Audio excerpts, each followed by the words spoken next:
Fine, good morning everyone. This is Patricia and I am traveling for history. I don't think I've ever bid you a good morning before. But first, I am in Highgate Falls, Vermont, and this is the Douglas and Jarvis patent Parabolic Truss iron bridge. I know, that's a mouthful. But before I read to you what I have, let's just look at a few things, shall we? Like that sign right there. This sign at the very top, right there, says the date, 1887, built by the Berlin Iron Bridge Company of East Berlin, Connecticut. Douglas and Jarvis patent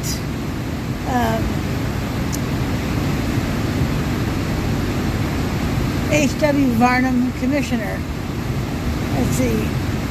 J.B. Sanderson, S.S. Stevens, C.R. Cummings, Selectmen. So I love when there are signs like that on a structure.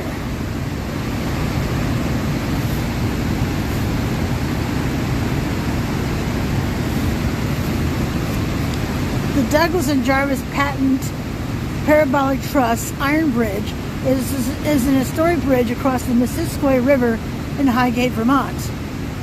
Located at the end of Mill Hill Road. Mill Hill Road, by the way. I'm standing on Mill Hill Road. Mill Hill Road.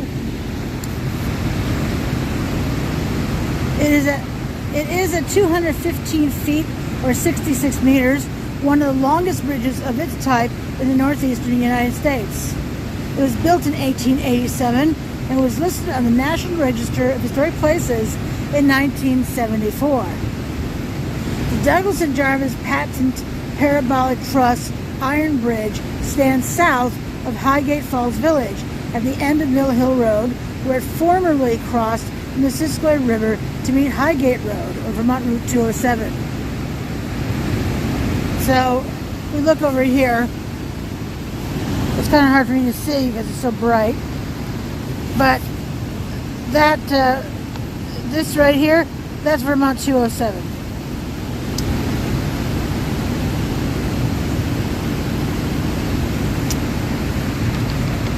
The bridge is oriented east-west across the river, just downstream or north of the dam at Highgate Falls, and is open to pedestrian use. It is 215 feet long, 66 meters long, and is set on stone abutments. It is of a parabolic or lenticular truss design with a secondary lenticular pony truss span at its southern end. I'll show you what that means when we get to the other side.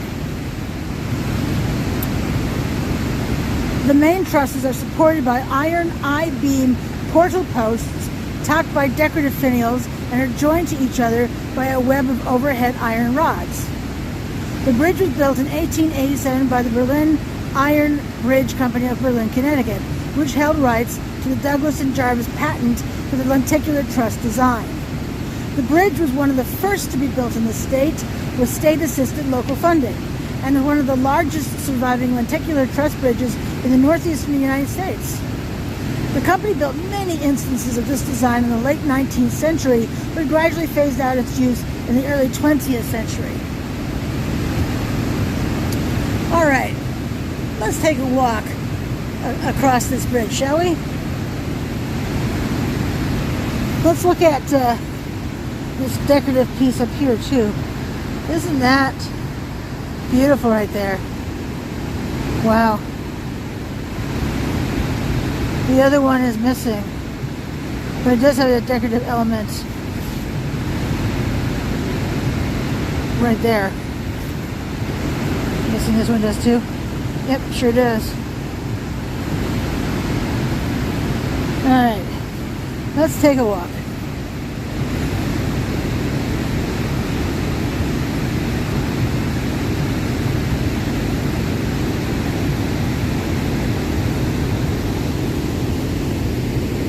Note that it does mention no swimming, and they're talking about how the dam spills without warning. Can you imagine if you were swimming out here and the spillways opened and you'd be pulled right over the edge of the falls here. Oh my gosh, I can't imagine too many things scarier than that.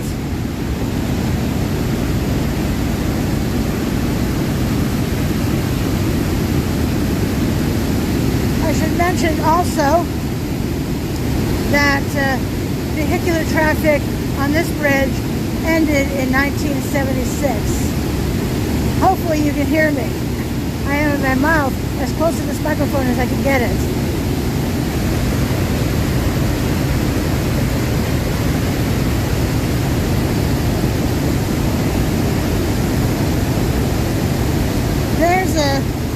There's an I-beam.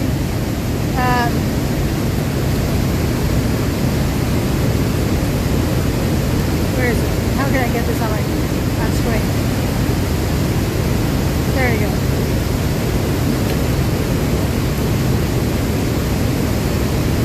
That right there is an I-beam. And look at these decorative elements right over here, these little florets. Wow. Such a beautiful detail.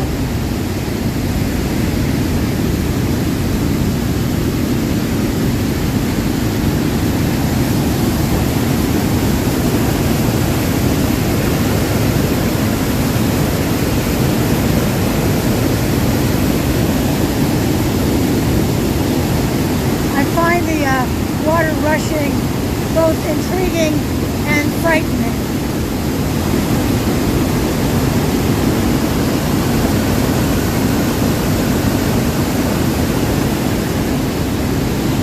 I'd love to know what you think in the comments below. There's no, I have to wonder, when this was a vehicular bridge, if there had been where the I-beam is, if there had been planks walking. But I don't know.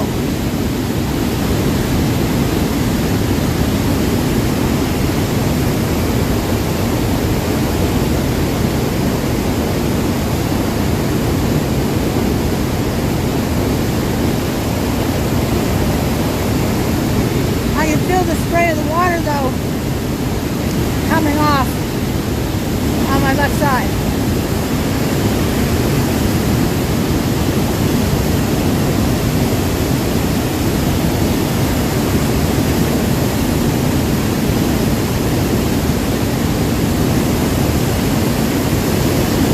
Okay, I want you to keep in mind this area right here. These beams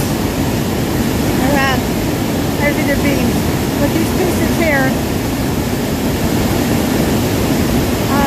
are important for later on when I show you the parabolic or lenticular truss.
Interesting ruins right there.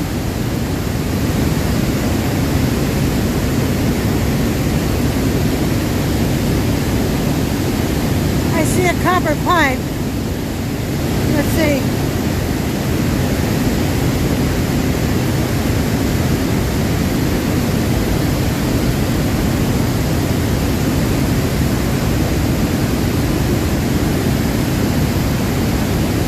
right there. See that? Those ruins right there.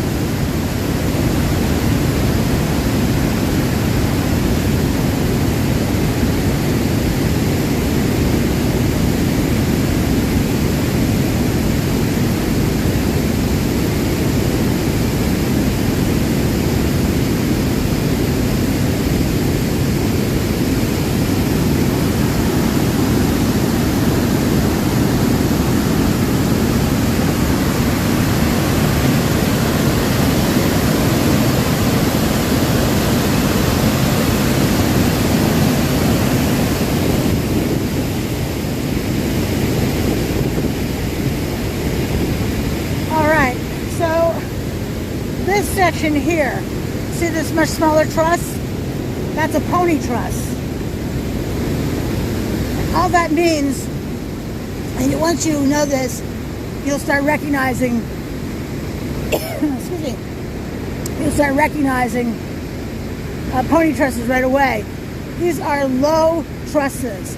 They do not have any cross bracing over the top of them.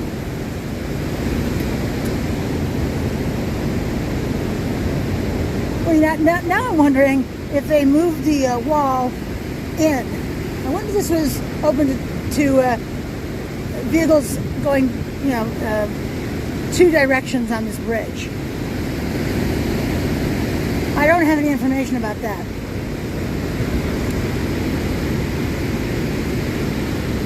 So anyway, this is the pony truss, and that is the parabolic or lenticular truss.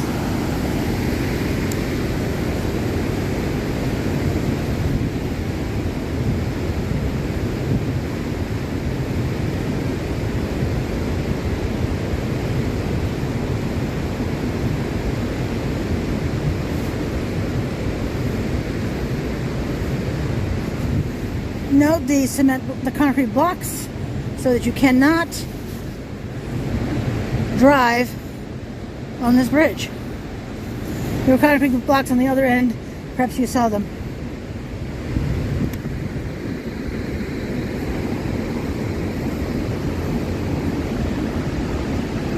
There is that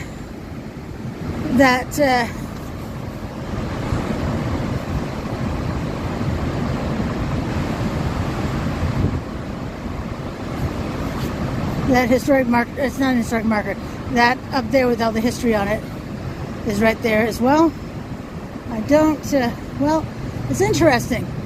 This side now doesn't have, well, it's the same side, isn't it? It is. This side does not have,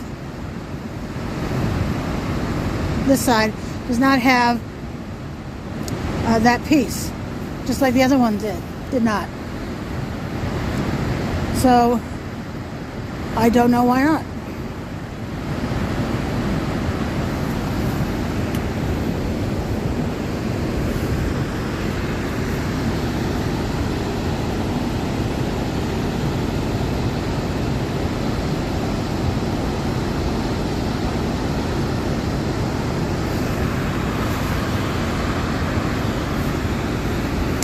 This site has had a dam since the late 1700s.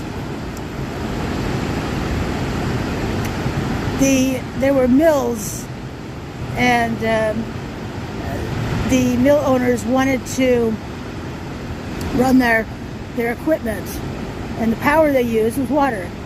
Water is very, very, very strong, isn't it now? So we know what a destructive force water can be. Excuse me. When we read and see pictures of flooding. Okay. I can now show you the parabolic or lenticular truss. All right. So as we look at the side of the bridge, which is the truss side, which is, the trusses are on the sides of bridges. See how this is curved up here and curved down there? Remember I told you, pay attention to this part here. So lenticular just means that it's in the form of a lens, and so does the parabolic part. So, in fact, I have to chuckle. Excuse me. That I remember learning in Algebra 2 about parables. You know, the X and Y axes. Remember that stuff? Anyone else having chills and feeling a bit feverish? Oh, please, let's not talk about math. But if you understand math, you could be an engineer and build something like that. Wow. So it looks kind of like the shape of an eyeball, really, wouldn't you say? So that's all that is.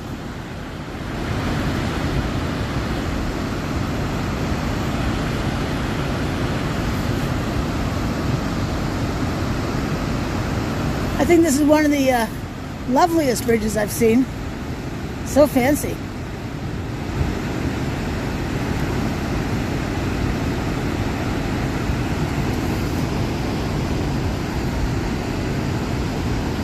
That wood down there.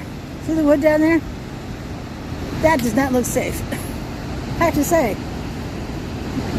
But maybe that's just me. I'm a bit safety conscious, but still, it just doesn't look.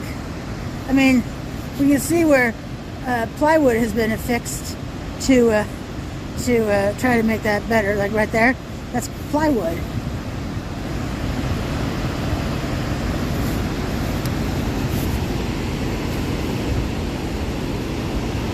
I can only imagine. Excuse me a moment. See, the stones here are not hospitable for walking, that is for sure.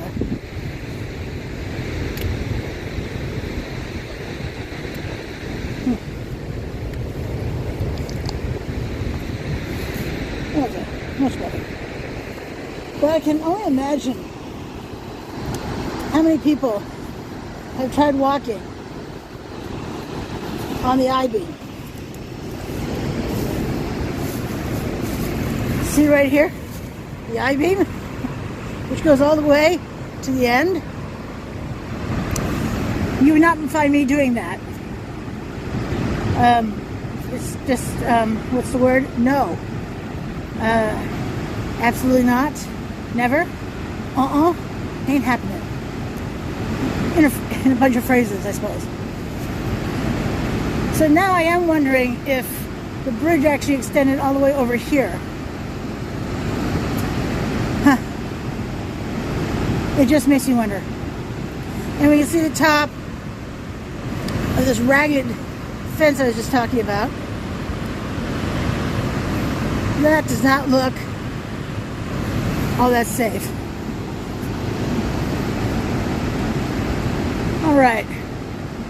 Let's take a walk on the way back, and let's see what else I can point out to you as we go along. Look at the size of these bolts, these nuts and bolts. Holy cow. I'm also thinking erector sets and tinker toys when I look at this. How about you folks? Did that cross your mind? Well, I would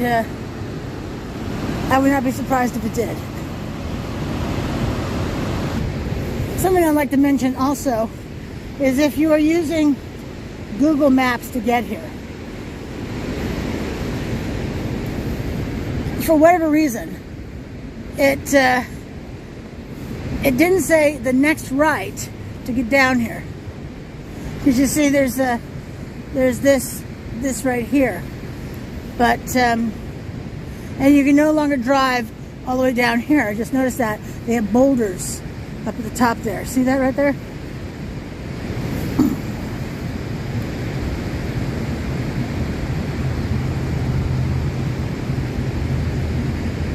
I wonder why that's the case. So I had to come along 207, I had to come along here and then turn right onto Route 207,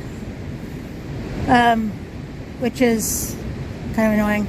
I see a state historic marker. Let's go read what that says. They're always pretty interesting. And why not? We're right here. Well, at least I see now why they blocked with the boulders these whatever these plants are that have fallen over the roadway. I wonder if they're planning to remove them, because it would be nice to drive down here and be I don't know, maybe picnic over here. Excuse me.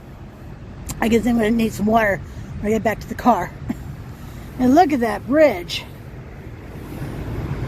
Wow. That is amazing.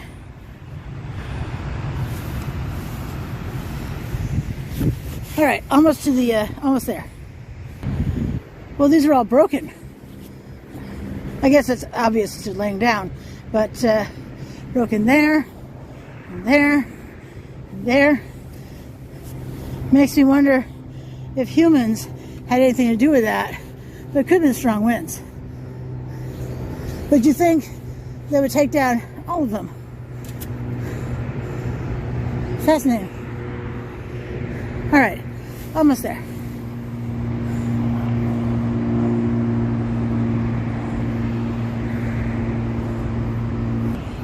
Alrighty, so I can tell you that the words on both sides of the sign are the same. Highgate Falls Lenticular Truss Bridge. Built in 1887 by the Berlin Iron Bridge Company, this structure is one of the few surviving examples of a bridge type popular in the 1880s and 1890s. The Parabolic or Lenticular Truss, developed by William Douglas of Binghamton, New York, used less metal than conventional trusses without sacrificing strength. The lower cost and distinctive shape contributed to its success. With Charles Jarvis, Douglas helped make the Berlin Iron Bridge Company New England's most important structural iron and steel fabricator during the late 19th century. The firm developed standardized parts fabricated in the shop and shipped partially assembled. The ornamental plaque and crusting were distinguishing features for the company. The main span is 215 feet and the pony truss approach 80 feet. And this was erected by the Vermont Division for Historic Preservation in 2002. Fascinating stuff, no? Wow. Alrighty. And there's the bridge in all its glory right there. It's truly a work of art. When I think about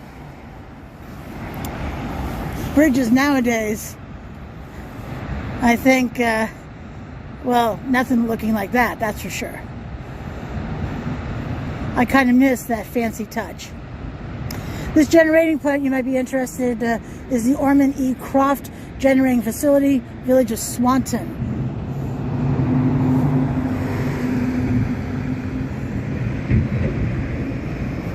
And look at that beautiful waterway there.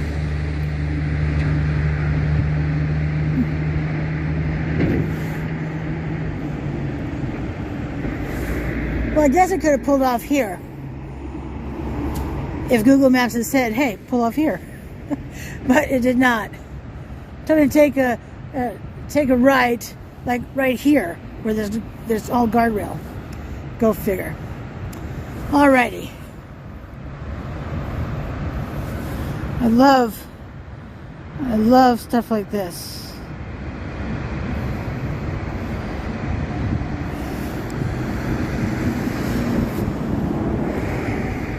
Alright, I'm going to pause the video. We're going to walk back across the other side, the other way, and we'll see what it looks like on the way back. Alrighty. So, I'm going to continue again on the way back. Note that there are people who walk their dogs along here, and I have found, not on the bridge itself, but copious piles of poo. So, just be mindful of that, to watch your step. Alright, so as I get closer to the water here, It's hard for me to speak over that. You heard me coughing. So I'm going to stop talking for a while. I know, happy days. And let's just enjoy the scenery together.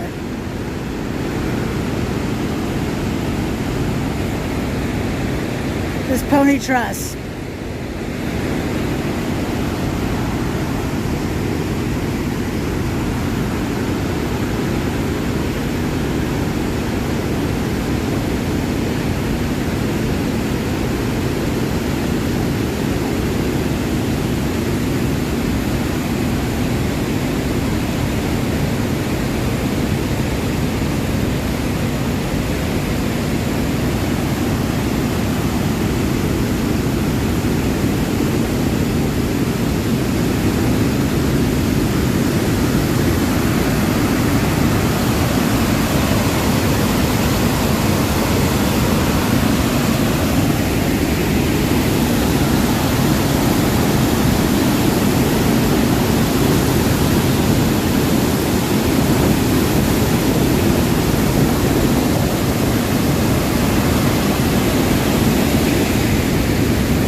What a beautiful place to walk. I hope you agree.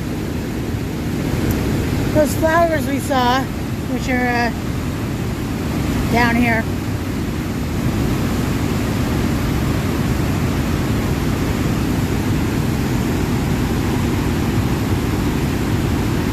that beautiful splash of color right over here.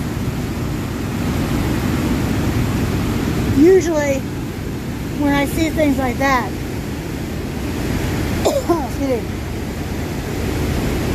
they're on the site of car accidents. And I wonder, since this is a bridge, if someone jumped to their death. Or jumped anyway, they may not have died. Alright, well this has been the Douglas and Jarvis Parabolic Truss Iron Bridge. This is Patricia, and I am traveling for history. If you enjoy my content, please subscribe. 150 subscribers and counting. I still upload every day of the week, and I enjoy it. So please, come along with me. Excuse me. You don't have to use your gasoline. I'm using mine. And it cost me over $60, over $60 to fill my gas tank this morning to come out on this trip. The first of many things I hope to film today. Alrighty. On that happy note, until I see you again, have a great day.